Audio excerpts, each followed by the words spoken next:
So this particular APR, just to orient you, this is the Connecticut River, Deerfield to the north, Sunderland with Mount Sugarloaf, and the Hadley border right here along the Connecticut River. This APR is 230 acres. I colored it in so you could get a sense of how big it is in comparison to the remaining unprotected land in the valley. All these yellow parcels with the red borders, which might be kind of hard to see from there, are already protected. Those are already APRs. This was a major infill right here in this area. All green is already state protected, DCR, Mount Toby, Mount Sugarloaf, Accomptant Range Trail. So preservation is obviously a priority in the area. One point I want to make early on about APR in general is that the ones you've heard about this morning are not typical. Probably already figured that out.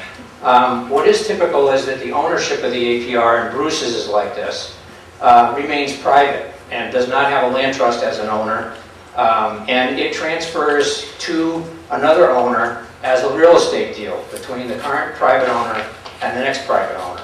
So there's a very different dynamic in the supervision and the factors that go into that transfer.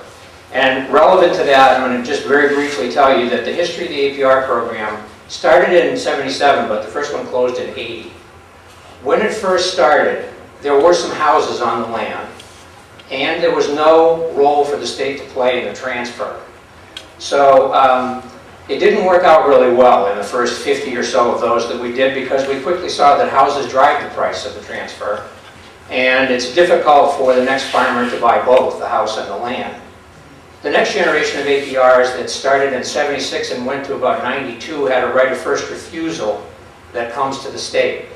That's the same as a Chapter 61A right of first refusal, meaning that the only right the state had is to either buy or assign to a land trust for the same price that the farmer already had for selling that land, whatever it might be.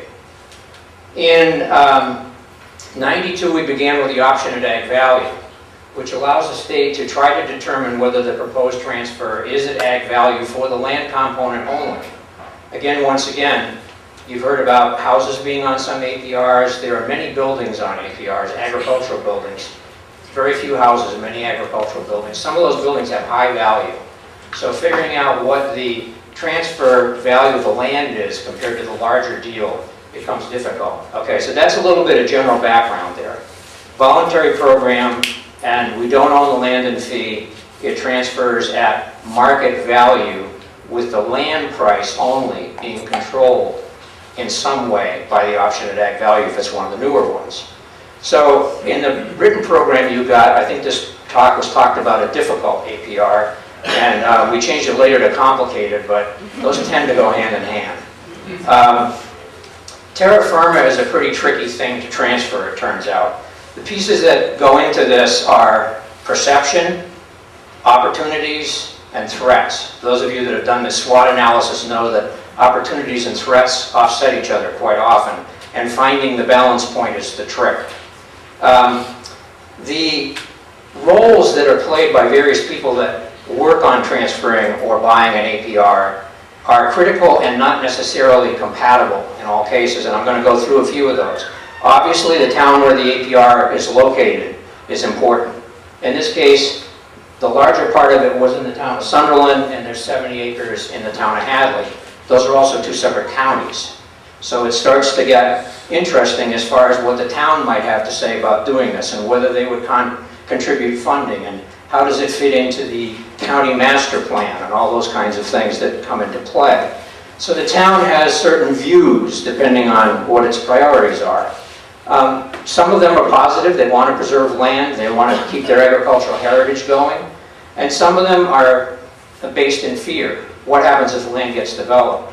What about the cost of community services if actually on this combined parcel there was a historical, non-approved, but zoning compliant plan drawn up for 160 housing units back in the 60s. So there are concerns about what happens not only if we lose the ag land, but what is it going to cost the community to service the needs of the people that will live in all these houses. And for those of you who know cost of community services, that's often much worse than a break-even situation on the tax base. There's other priorities that come into play. In this case, this property is located on Route 47 that travels on this side of the Connecticut River. It's a state highway. And it's also been identified as a view shed or a scenic byway. And so Mass Highway had a potential interest in funding this project, which in the end turned out actually to make it possible. And I'll come back to that in a second. But Mass Highway has a different set of principles. And Mass Highway's money comes from the federal transportation system, which has another set of principles. So you can start to see how this gets a little bit complicated. Land trusts were involved in this, and it turned out to be a big plus and occasionally a minus based on timing. This property originally was a very long time shade-grown tobacco parcel. It's actually, up until this year, this was the last shade-grown tobacco parcel in the Connecticut River Valley, and that entire valley section you see there was dominated by it not too many years ago. The company that was exiting and first talked about doing an APR, a British company that owned the land, was instrumental in talking with the town and with the land trust about putting an APR on it prior to the sale. It didn't happen. It was sold to another tobacco grower from Connecticut, the large holdings down there, and they didn't really want the restriction on it until they knew what they had. It was new to them, okay? So they bought it at full, open, fair market value at a time when that was a high value because development pressure was extremely high in the valley right then. Took a number of years for them to consider APR, and they really considered it, again, because of an exit strategy.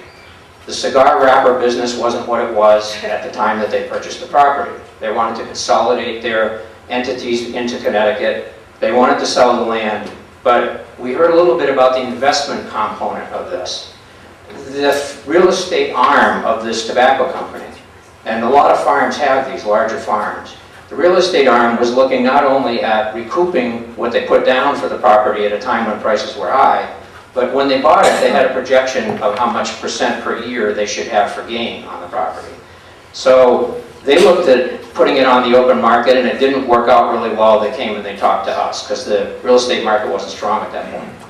When they came and talked to us, they were coming to us because APR could take part of the financial equation out. And they could sell, then they knew, only to a farmer, but they could sell at a lower number and perhaps make it affordable. What happened in that same period of time was the per acre price for farmland in this valley went from $3,500 to over $9,000 an acre. So when we looked at the APR on this property, the difference between the development value, which had gone down, and the ag value, which had gone up, had shrunk considerably. So the transfer became complicated because of trying to put that financial package together. A couple of other things. In order to pull off a project like this with the financial partners, you need to have the multiple involvement that I've already talked about. Federal involvement was also necessary in this. And the Farm and Ranch Land Protection Program has a different set of guidelines and a different set of appraisal standards than Mass Highway did or than we did at that time. So that's some of the background of how this thing happened. It took a long, long time. The owner priorities, as I said, it depends on how long they'll be there. In this case, they thought they'd be there a long time when they bought it. They didn't think they'd be there long when they were ready to sell it. So that changes this situation. The value is, it's often assumed and already allocated, which is what I was talking about with respect to what they thought the development potential was and what they needed to cash themselves out.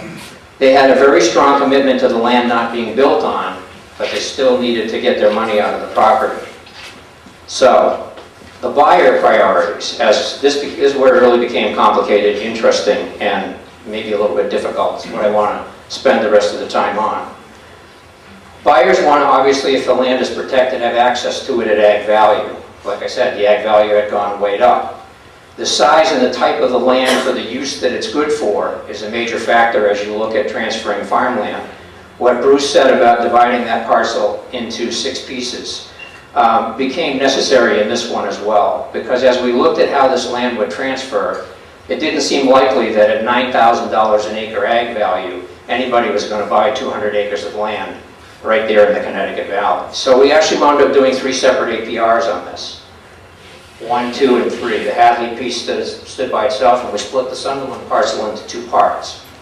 The owner, during this process, decided that, you know, they really would like to offer a non-restricted building site for each one of the 3 APRs, which we thought was great, and a lot of people have talked about here. So they carved 2 one-acre building lots out before we did the appraisal. Then it turned out that zoning had changed that nobody knew about, and one of the Sunderland areas was designated as a large lot area. And we had to make a 2-acre lot out of that one, which is that a gain or a loss? We know where that priority comes from, but in this case it had a negative effect. We lost an acre of ag land due to zoning that went into the larger house lot on that one piece. Again, an example of the interplay between the different priorities.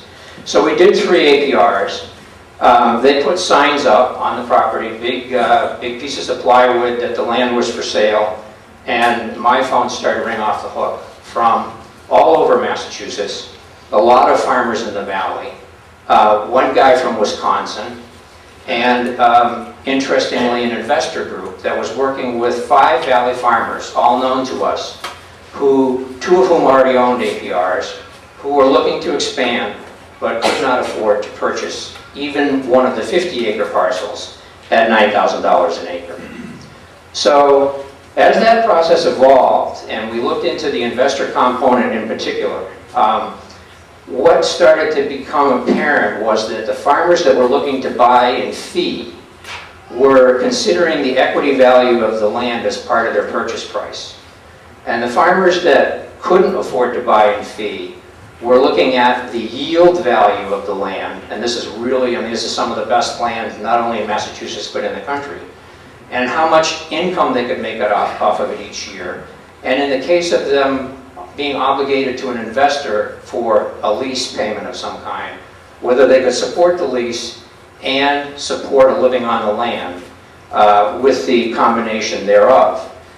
The investors that we talked to, who were really quite honest with us about what their goals were, they definitely had the social aspect of wanting to make this land available for agriculture. They were perfectly comfortable with the ag preservation restriction. But they did have an investment goal in mind. And when push came to shove and we really kind of got down to the bottom line there, basically 12% per year appreciation was what they were looking for over a period of time. And what the picture on that is very similar to what these investors have already been used to in the forestry investment world for quite a number of years. And also obviously looking to do better than they might do in some of the lower yielding secure investments that are available to people now. Land, farmland in particular, farmland in New England where climate change is likely to take longer to have a serious effect on water resources and some of those critical factors that it is going to have in the valley, the Central Valley of California, or the arid areas of Arizona where you have to have a deep well or a river to divert. We still have rainfall here, so they're looking at this big picture, and they're still thinking that they're going to realize 12%. So we had a conversation with this group of farmers that were working with the one investor, because it was an open conversation, and we asked them to consider whether this looked as good as it sounded. I guess I would say that after about a month, I started to get a couple phone calls from a couple of those farmers, thinking that you know, they're going to not buy any land, they're going to have a lease payment, they're going to have the right to increase the value of their crop production, which all of them were ready to do. They were all in expansion mode. But they're also going to, and they were looking for long-term leases, which is something else we saw as a positive. 10, 15, 20, 25-year leases. And the investors were willing to sign those leases. But most of these folks were in their 30s and 40s. And over the next 20 years that they operated that lease without building any equity, they were using up the best years of their bodies in terms of producing a crop that supported their livelihood, but didn't give them the exit strategy that the last 2 owners of this property had had. I think that became a sticking point, and in the end that fell apart. It's not to say that we can't find ways to do this, and I think a few of the ideas came up here earlier, and probably more will come up later, but the devil's in the details on non-farmer ownership when the owner is an investor. We have lots of APRs that aren't owned by farmers, but most of them got that way through generational transfer. A non-farming member of the family inherited the property, or it transferred to a sibling, or it transferred to somebody that the family knew, or the farming enterprise itself wasn't viable and went out of production and they wound up leasing the land to somebody else. So the user of the land is a non-farmer, but the history was farming and not investment, and the mindset is a little bit different. So I don't mean to down investment in particular, but I will say it's more complicated than any other consideration for the state when it comes to a farmland transfer. There is no prohibition against non-farmers owning APR land. There is no prohibition, and believe me, we delved into this pretty deeply, about investors buying farmland. So it's something we have to craft and look ahead on. So let me see, what else did I want to cover here before I throw this open for questions? Oh, infrastructure. Bruce brought this up. This, as I said, this was former tobacco land. The sale price for the land itself was right around $1 million. There were also 16 tobacco barns, one labor housing valued at over $300,000 by the town on its assessment rolls, a headquarters, and a small brownfields area that somebody had to take over managing with DEP as their partner in this transfer. So to end this up, I want to say the kind of people that emerged to buy this property. Besides the investor group, we had people that wanted to buy one piece, including a farmer from eastern Massachusetts that had already bought this parcel right here, which is actually APR also in the land trust hands. We had people that wanted to buy two, we had people that wanted to buy all three. They came and they went during the course of the 2 or 3 months that we worked on this. And in the end, an outfit came in and bought all three parcels. And when that happened, I started to get the calls from the other people. What happened here? Did the investors wind up with this property? Was there unfair competition going on here? What happened? The answer was that one very large farm that already farms over 1,000 acres of land up and down the Connecticut Valley, up into Vermont, and owns some land in New Hampshire as well, was the farm that had the wherewithal to pay for all that infrastructure. They paid for nearly $1 million worth of buildings on top of the $1 million worth of restricted land. When the farmers that were hoping to buy the land called and were, in some cases, pretty unhappy with what they thought had happened, and I told them that it was this large farmer that had purchased it, pretty quickly what I heard was, I have no problem with that. I'm sorry that I couldn't compete, but it was a commercial farm that bought it. And in the future, since you did 3 APRs on it, maybe it will wind up going back into smaller parcels again. But for right now, that was a good enough outcome in the minds of the farming community.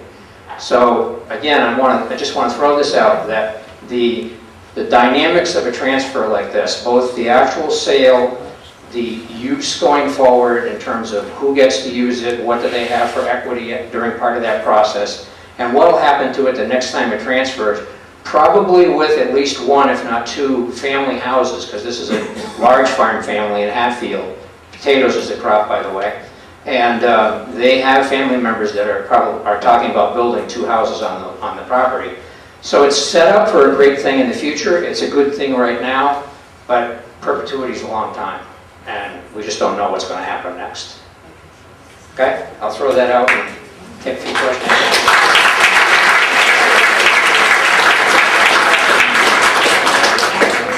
We have 10 minutes for questions.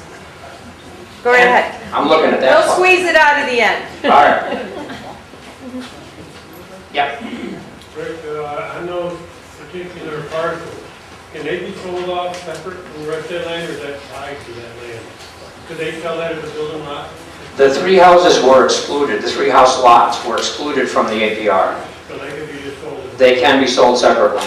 It is one of the problems, as you know, Don, with the exclusion of houses, and we're really trying to find ways to crack this nut. We just had a meeting with a few people in this room earlier this week talking about that kind of situation, and the caretaker Indian line models are ones that we're looking at carefully.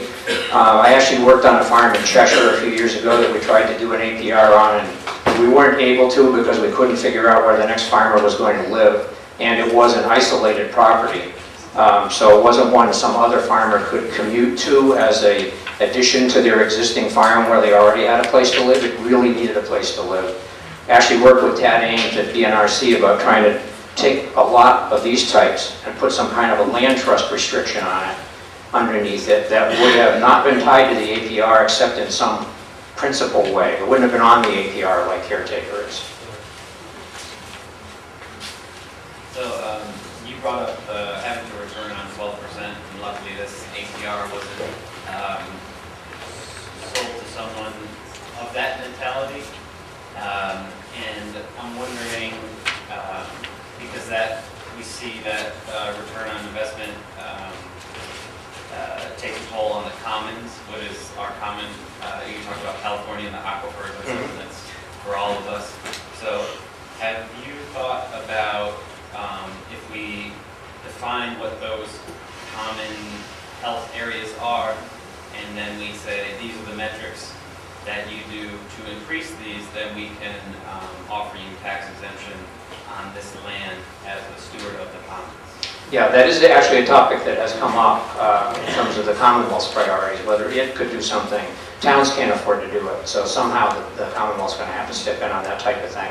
But again, it's going to really have to have some confidence level about the ownership structure, in particular how it's going to transfer. Yeah, and we do hear from investors that don't need 12%. You know, that are willing to subsidize it, patient capital, communities, and that type of thing. But it's still, the next transfer is still the real problem. What happens to the farmers that are on the land, even if they have a 10-year lease? They've got a new landlord, so to speak, now, transferring subject to the 10, 20-year lease. New negotiation takes place, potentially new mission-driven kind of things. So, you know, the question about caretaker being organic long-term, what's viable, what changes? You know, we've seen apple orchards, wholesale apple orchards come and go. We've seen wholesale dairies come and go. That's going to continue in perpetuity. So the adaptability factor is critical.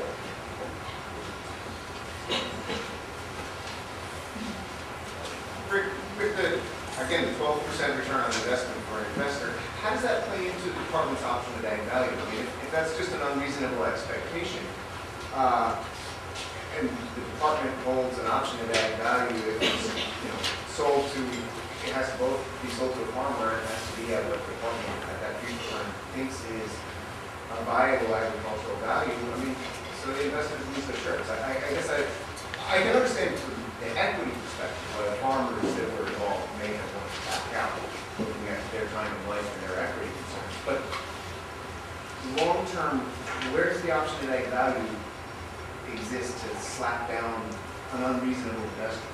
If it was truly an unreasonable price proposed to be paid for the property out of the realm of ag value, that wouldn't have been supported. But the fact is the investor group was actually talking about ag value. They were talking about roughly the same price that property sold for to a farmer.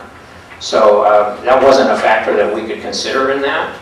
Also, it was tough. It was a little tough for us because these 5 farmers that were going to wind up having access to this really beautiful land if the investor group had gone through, they lost an option there that was important to them. They could not compete with the larger farm.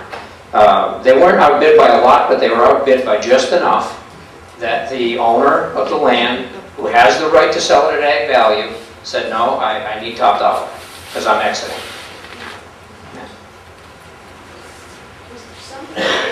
Structure of regulation of financial institutions at the state level that could reward somehow some entity for doing this, maybe credit unions or something that could give you what you need and get rewarded for it, so you're not competing in the rest of the world against stuff that doesn't, that's totally different.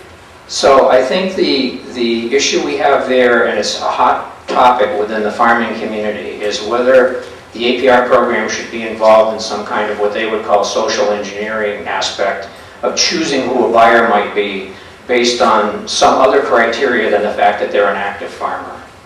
A lot of folks in the farming community believe that the purpose of the APR program is to remove the development value so that farmers can buy it at the current ag value without anybody stepping in and saying we'd rather have this type of arrangement than that. Our current realm of exploration is whether it's reasonable to think about a percentage or some kind of number of APRs that we might try to move in the direction of being available for that type of thing. And frankly, it's going to be difficult. So I think when you have a situation where a land trust steps in and acquires a new piece of property that isn't currently an APR and sets up a structure of the type you're talking about, that's a lot more doable than retrofitting something to a new buyer. So. Last question? So, is that a merit? Take the guy back, John. Yeah. Is there any difference under APR between, I mean, there's a big difference between tobacco and potatoes in terms of calories. Is there any differences in crop restrictions or anything like that? No. Again, the Commonwealth's not in a position of choosing crops. However, the crops choose the price. Okay? If you were trying to buy this piece of land to grow silage corn on, you're not a competitor. If you're buying it to grow potatoes on, believe it or not, who would have thought 20 years ago that potatoes would be the value they are here? We thought Maine was going to go bankrupt on potatoes. But our growers have done some spectacular stuff with potatoes, mostly in the marketing side. So potatoes were a high value for this. They could compete. There's a property not too far north up here, up in Northfield, that was purchased by a strawberry grower that's in the business of cloning and marketing strawberry plants. It's a laboratory base. He grows a lot of fruit too, but his main business. So he could afford to outbid the folks in that area. It's really hard for a state agency to say, we like this kind of agriculture and not that kind. It's the same problem we have with the housing, control of housing prices on property. Go ahead. I know I said last question, but go I ahead. just have a quick question. I'm not clear about what the APR provides. Is it possible for someone to get out of having their land be an APR if it is an APR? The short answer is no. It takes a 2/3 vote of both branches of the legislature to remove an APR, even a piece of it, even 20 feet of it. So when we do new APRs, we try to make sure that people consider their other needs in terms of what they keep out of the APR. Maybe they have a plan in the farm to go into some direction that isn't agricultural. They should keep out land to do that. It gets down to the nitty-gritty. Your house is being excluded from the APR because we don't take houses anymore. Is your septic system close to the boundary of the APR? Might it fail in the future? Do you need an extra 20 feet of land to fix the septic system? Don't put that 20 feet in the APR, even if it means losing the value of a house lot because it had frontage. So we have those conversations now. Each year we learn a little bit more about what conversations to have to keep us and owners out of trouble. Okay. Thank you. Thanks, Rick. You guys were breaking for lunch.